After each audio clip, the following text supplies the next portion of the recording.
It began with a whisper of thunder over the Georgia horizon, low, distant, and ominous. By late afternoon, the skies over Atlanta had turned a deep, bruised gray. Torrential rain, fierce winds, and a storm surge that would test the city's resilience. By 6 p.m., the first wave of rain hit downtown Atlanta. It was heavy, but not unusual at first. Commuters hurried home, windshield wipers slashing across glass, unaware that the storm's true fury was still gathering. Within 2 hours, over 2 inches of rain had fallen, overwhelming the city's drainage systems. Streets began to pool. Storm drains gurgled and spat water back into the roads. And then the flood began. In the Peachtree Battle neighborhood, the water rose with terrifying speed. Residents watched in disbelief as their front yards turned into ponds, then lakes. By 9 p.m., the South River had breached its banks, sending a wall of water into the surrounding communities. In Rovina Acres, a quiet suburb in DeKalb County, the floodwaters surged through streets like a tidal wave, swallowing everything in their path. Sandy Lewers, a single mother, was home with her 6-year-old son, Cade, when the water reached her doorstep. Within minutes, the water had climbed her porch steps and burst through the front door. Furniture floated. Toys bobbed in the rising tide. She called 911, her voice shaking, and was told to wait for a boat rescue. Outside, the current was too strong to walk through.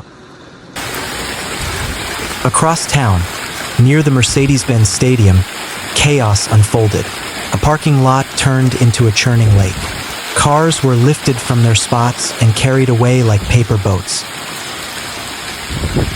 A FedEx truck was seen half-submerged, leaning against a lamppost.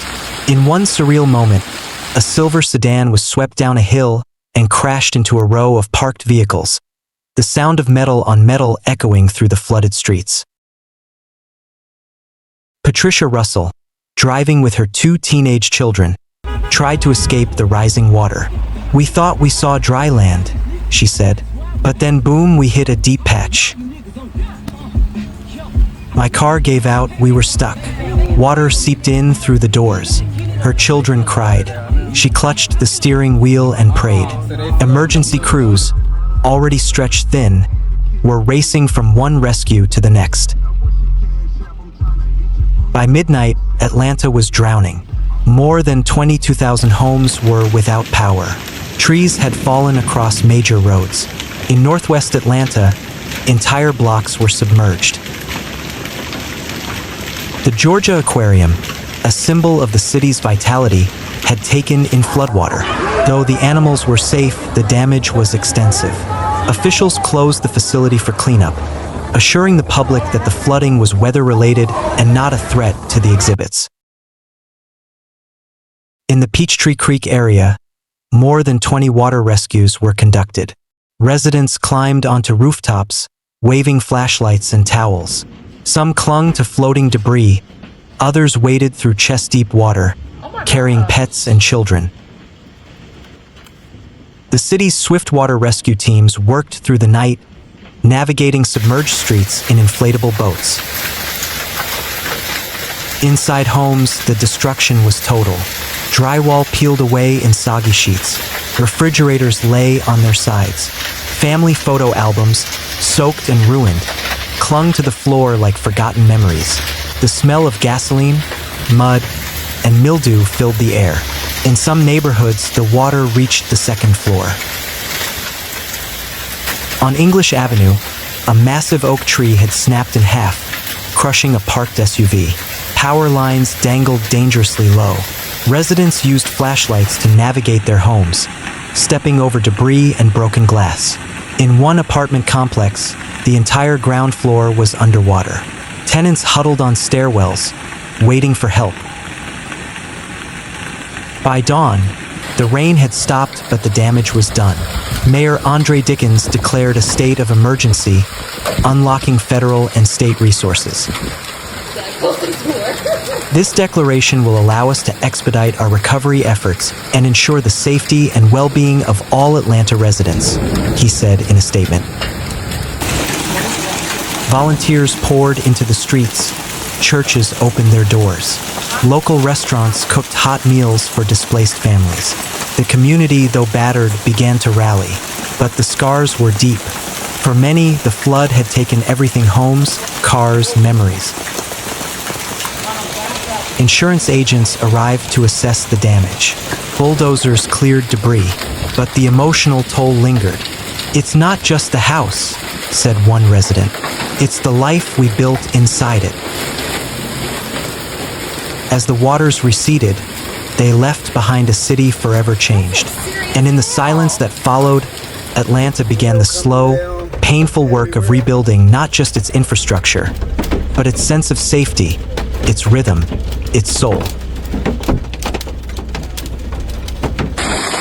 After a day of hot temps with highs reaching the mid-90s for most outside the mountains, scattered storms developed and took full advantage of the extreme heat and instability.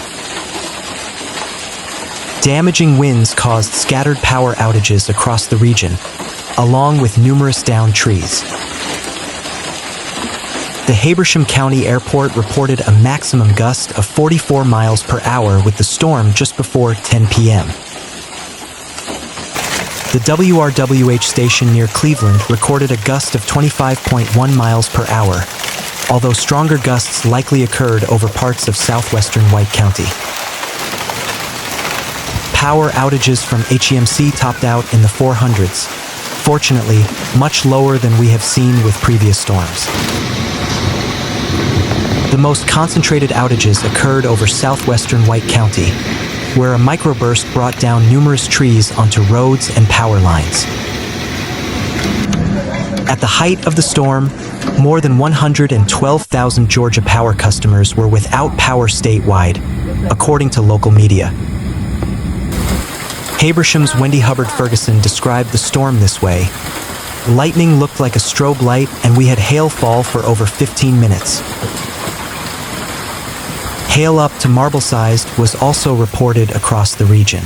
A large hail core brought mostly pea-sized hail to White County, while a large area from Clarkesville down to Cornelia saw the biggest hail reports. Even if you didn't see any hail or winds, you likely experienced the frequent lightning. Bolts struck as far as 4 to 6 miles outside the storms, with hundreds of cloud-to-ground strikes across the region." A series of powerful thunderstorms triggered flash flood warnings across metro Atlanta on Friday evening, prompting the National Weather Service to issue multiple alerts for dangerous conditions as heavy rain overwhelmed creeks, roads, and drainage systems. Meanwhile, heavy rains in metro Atlanta. What we know: between 1 and 4 inches of rain fell across parts of Fulton, DeKalb, Clayton, Cobb, Cherokee, Forsyth, and surrounding counties, with rainfall rates reaching up to 3 inches per hour in some areas.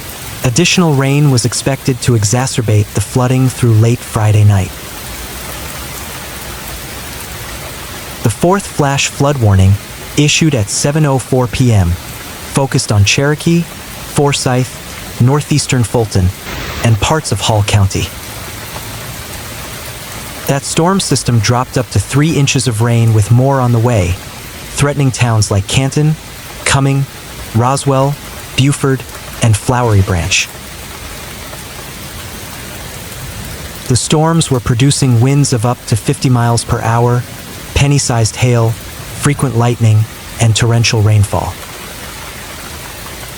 Meanwhile, minor damage to tree limbs and blowing around of light, unsecured objects, the statement warned. Heavy rain may cause temporary street flooding, especially in poor drainage areas.